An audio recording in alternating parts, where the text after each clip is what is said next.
going to be talking about the 7 most important travel tips that most parents miss when they're traveling with their kids. So my name is Kevin Snyder again, and I'm a husband, a father, and an estate planning attorney at Snyder Law here in Irvine, California.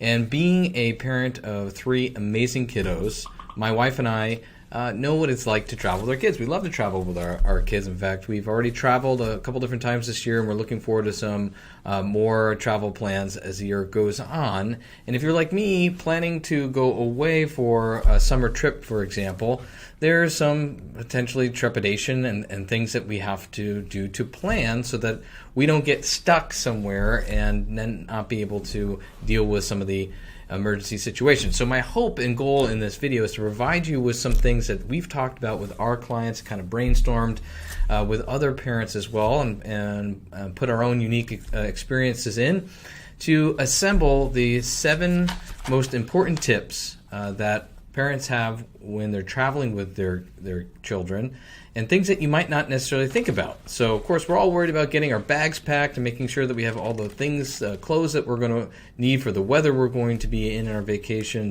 the fun books we want to read or activities we want to do, music we want to bring, things like that, entertainment for the airplane, toys for the beach, things like that. We want to make sure that we're ready to go.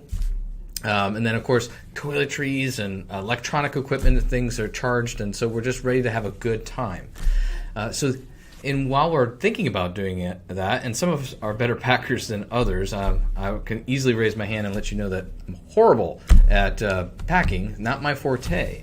But even for those that are really good packers, and especially you moms out there that are really good about getting your kids all aligned and your husband squared away and partner squared away and ready to go, these are some things that we found could be very helpful and often get overlooked until there is a dire consequence. So we want you to avoid the crisis. We want you to avoid the trepidation of having to deal with some of these things, because we all know life throws curveballs at us, and our vacations get curveballs. So here are some things that you can do, our top 7 list of things that you can do to be prepared for when life throws your vacation a curveball. So the first is make sure the guardians of your minor children have all the documents they need to be prepared in case they need to act as a guardian. Now, you might think, well, I'm taking my kids with me, so why do my guardians need to have all the paperwork? Well, if something happens to your family or you, whether that's a natural disaster, it's a car accident, you're driving in Ireland and you're on the wrong side of the road and you're not used to it and you get in a car accident, well, that could happen anywhere. It can happen in Texas. Or something has happened where you are taken to the hospital and your kids are with you and they're minors. Who is going to be responsible for them legally? Making sure that your guardians have the ability to send over a copy of paperwork saying that they are legal guardians so that they can get information and they could go to wherever you are on vacation and be able to take custody of your kids is going to be essential, and so that's going to be very, very vital. In addition, all of the paperwork that they're going to need. Some of your guardians may also double as your power of attorney agent or your trustee executor of your estate. So at least the primary people that aren't your spouse. So spouse is with you. So the next successor, executor, agent, trustee, that person should have a copy or at least know where to get a copy of your trust, the power of attorney, advanced healthcare directive in a pinch. So that in case they need to start acting, not just to take care of your children, but also to start managing finances and things. So those are all the documents, not just guardianship documents. In addition, making sure that you have some of the key documents that you're going to need when it comes to your kids. I already talked about guardianship documents, okay. Does that include permanent guardian? Do you have a temporary guardianship documents? And do you have a power of attorney for a minor child document? Now, this last one's really important because, as I mentioned, your kids are going to be with you, but what if you are out of commission yourself? We use the car accident a lot because that is the biggest liability and the easiest one. You're on vacation and you're in a car wherever and you get in an accident. whether you're a passenger or driver, and your family's with you and you're all injured and taken to the hospital. You are out of commission because you're being treated on. Your child is also injured, and there needs to be some important medical treatment decisions that need to be made. Who's going to be able to do that? Well, that's the purpose of the legal guardian, but they might not be accessible or nearby. And certainly if they don't have a document that says, hey, look, we can give the protected health information over to this legal guardian, then the hospitals are going to be hesitant and reticent to do that. In addition, they're going to be hesitant and reticent to do anything if they feel that there might not be legal permission for this person to do that. So what we do is we have a separate document called a minor power of attorney for minor child that lists out the individuals that would have that ability to make those type of decisions in the event that we're not capable of doing it ourselves. So we want to have an important document like that. So that's number 2. Number 3, make sure that people are aware of your travel plans. Kind of harken back to the olden days. Just a couple decades ago when we didn't have cell phones and we weren't easily accessible on vacation, what did we do? We left contact information about the hotel that we were staying at so that in case there was an emergency within our family or our friend network, people needed to get in touch with us. They had that ability to do that. So now we kind of are under this assumption, we all operate on this notion that we're just able to be contacted anytime and accessible all the time because we have these powerful devices in our palms of our hand, in our pockets, purses. And so someone needs to get a hold of us, they could just reach out to our cell phone. That doesn't matter if we're here nationally or internationally. Super easy these days, right? But what if it's not? What if you're in a poor reception area, your battery on your phone dies, the connection is not great for whatever reason, and people are trying to reach you to let you know, hey, there's been an emergency in the family back home.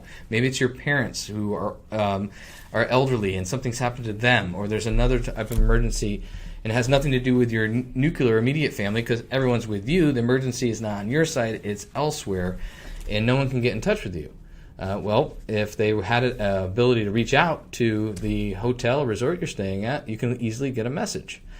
So something basic and simple like that. And it works the other way too. So letting other people know of your travel plans, not just through Facebook and Instagram, but actually important people in your life to say, hey, look, we're traveling here and here are our dates of travel and we're due back here. If you're not fulfilling those marks because something's happened to you, then it will be out of the ordinary and they'll realize that maybe something didn't go quite right. And this is especially important internationally. And you're going to another country, and it's something you don't make it back. Maybe you got tied up in customs. Maybe you got detained because you had a DUI, or you had illegal substances in your suitcase unknowingly, or they were legal back here in the United States and they weren't legal where you're going. That's anyone's following the Brittany Griner story out of Russia and WNBA star. You have those issues like that. That could easily be one of us, unwittingly, unknowingly, or one of your children, particularly your older children that might have things or bring things with them that you don't know about. So these are important things to know, to have in there so other people are aware when your travel plans get interrupted. To that note, number 4 is having some GPS devices or locating devices within your family, both your family you're traveling with and family elsewhere perhaps, to know where you are, particularly with your family you're traveling with. So as parents of minor children, they might be with you all the time. But you might also have other older children that might not be with you or within eyesight all the time on vacation. Whether you're traveling in Europe or other countries, or even if you're at a beach somewhere, and you just allow the kids to go off and kind of walk around and explore, and you think you're in a safe environment. So how are you going to know when they don't come back at the appointed time? Where are they going to be? Have you given them a cell phone? Does the cell phone have GPS? Do you have Find My Phone on your phone? Do you have an app called Life 360 where you can kind of monitor where they are? And there's other apps that you can use that monitor where your kids are and they don't know that you're monitoring them. That might be helpful too. And of course the concern is that your soon to be young adult children, your teenagers, could be targets, unfortunately, for people who want to take them. And there's a big black market for young women and sadly in sex trades. And this happens. We read about these stories in the newspaper and we think this is not going to happen to us. We're going to go to a nice place. We're going to go to we're going to go to Hilton Head. We're going to go to a wonderful spot in Oregon. We're going to be down in San Diego at Coronado. Nothing's going to happen there. We're going to stay at the Hotel Del, and that's going to be fine. Well, stranger things have happened. It's not just happening in other countries. It's happening here in the United States. And if we're not arming ourselves with the ability to protect our children, then there could be a situation where it could happen to you. And you're going to want to know and have the ability to immediately report where your child is. So having those devices will be important, in addition to have something like an emergency medical card. So if something is happening to you and there's a crisis situation, that information is getting out to your loved ones back home. Or maybe something's happened to you. You've had a heart attack, a stroke, or had an accident, fallen and hit your head really hard, and you're not with other family members, and people are treating you, and you're rushed to the hospital, and your wife or husband and kids are wondering what the heck happened to you. There is a way that the hospital can easily contact your emergency contacts, because you have something like a medical emergency card that lists out who your emergency contacts are and gets that information out quickly, and also gives access to your legal documents and medical documents at 24/7 in a cloud account. So that's really, really important. Tied to that is this aspect of insurance. So you get hurt and you're taken to the hospital. How is that going to be paid for? And well, if you're stateside, generally, if you have health insurance, you're covered. But not necessarily so in all situations, particularly if you have an HMO.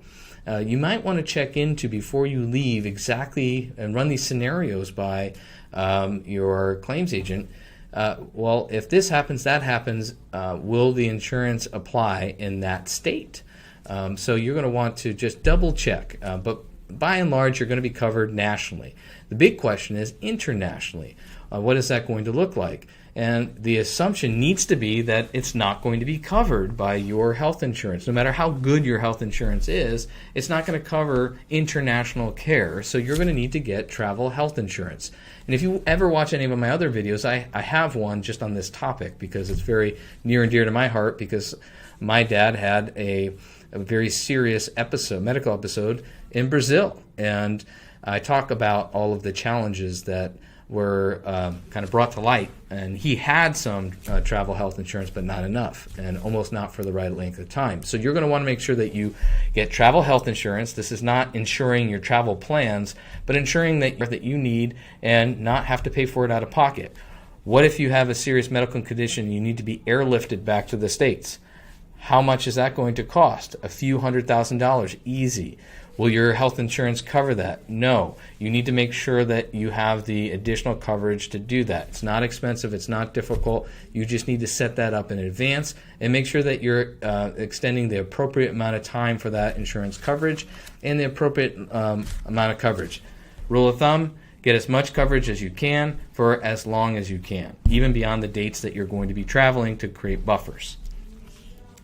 6 is make sure that you bring identifications with you of who you are, like copies of your passport, copies of your driver's license, or your state IDs, so that if you lose those, or maybe your wallet's stolen, maybe you've gone to a religious shrine like Our Lady of Fatima in Portugal, and your car gets broken into and everything gets stolen out of it, wallets, CDs, because you foolishly left it there because you thought, gee, I'm in a holy spot, and not realizing that that's a prime target for a car break-in and theft.